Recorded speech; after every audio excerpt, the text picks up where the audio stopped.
Should I hold it like this, yeah?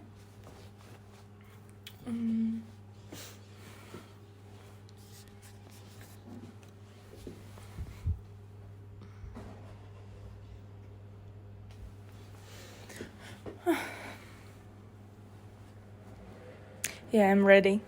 Thank you.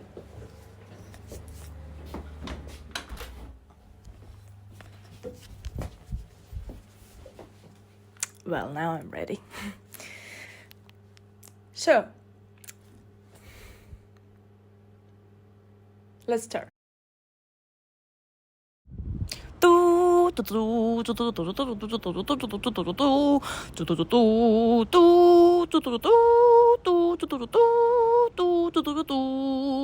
Could you tell me how it all started? In the era of persecution of anime fans, I was one of them. And anime was a significant part of my life, but no one, except my best friend, who actually brought me into this world, understood or accepted my passion. That's when I decided that I would find others like me at any cost. So I created another Contacti profile, giving it a name from a language that an enlightened didn't know. And so began my second secret life. Well, actually, only a selected few of my friends still know about it. And how did it affect your life? I began to feel less alone. I now had someone to talk about my favorite characters in life. Someone to share the pain and grief of not being accepted by the world. It was a good time. What about your personal life? Oh, in those days, and actually 5 years later,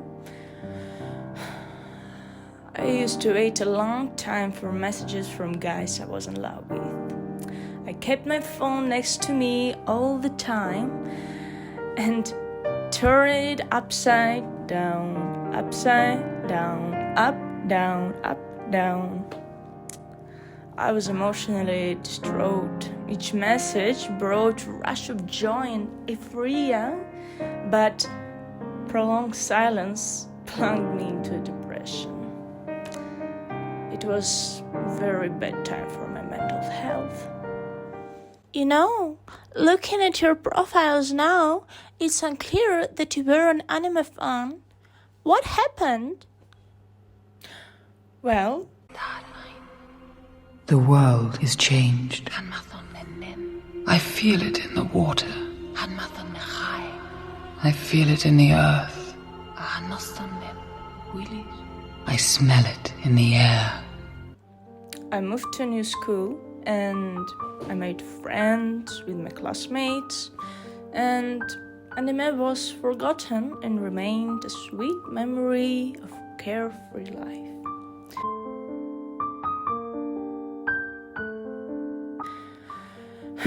The everyday life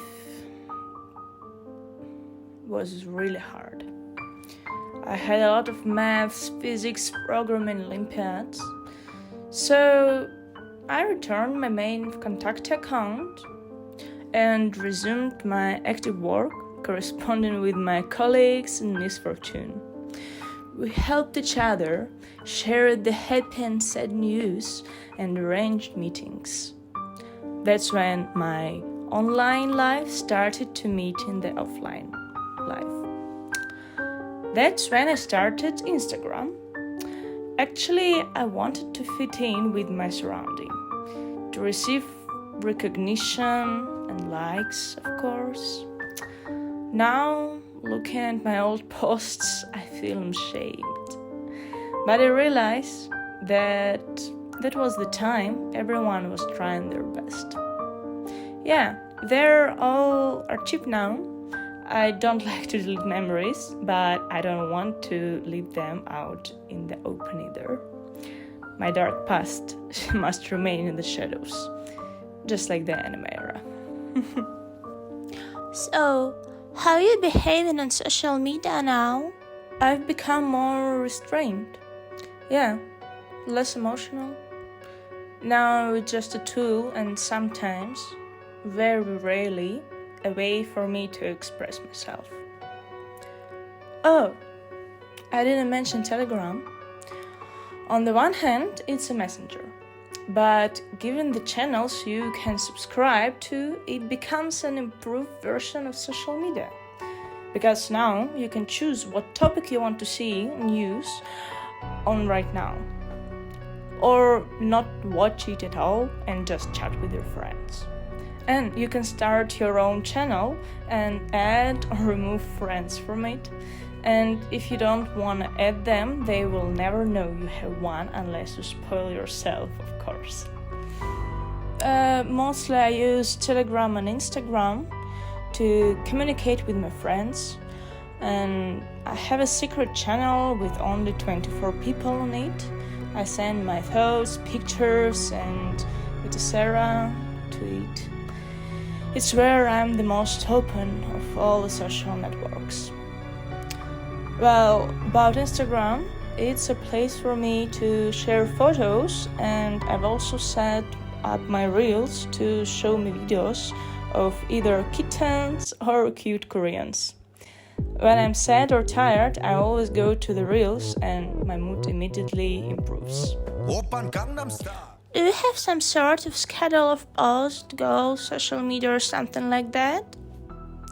Well, I recently started an account with my photos that I was thinking of promoting, but I got bored.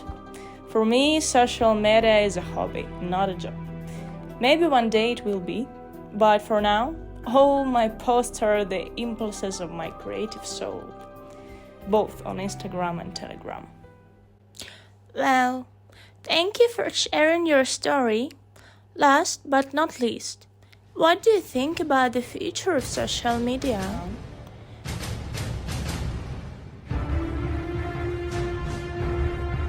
So now let's get a little serious. How social media might evolve in the future. At the moment, the most obvious direction are AR, VR, and AI. Already now, social media is practically a separate world. What will happen when we will add VR or AR glasses to it? We get the whole universe in which people can exist without having to leave. I mean, to the real world. Actually, my friends already joined a universe like this with his VR glasses, and that's really interesting experience. You can connect food delivery apps, video services, work. You can connect a point system because there is one place where all the data will be stored. And artificial intelligence is being connected now if it hasn't already been connected. It can help promote the people politicians' needs, select the right content, the right information. It can manage its own profiles in social networks.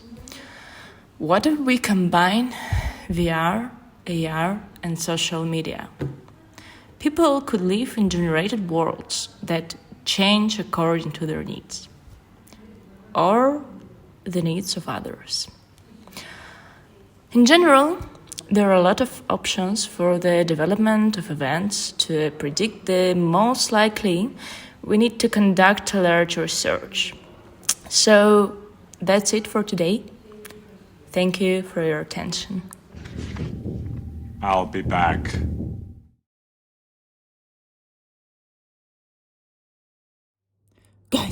Guys, they made me say this. Don't believe them. They're watching us. I have inside your phone. Oh, somebody's knocking. I need to upload this video quickly now.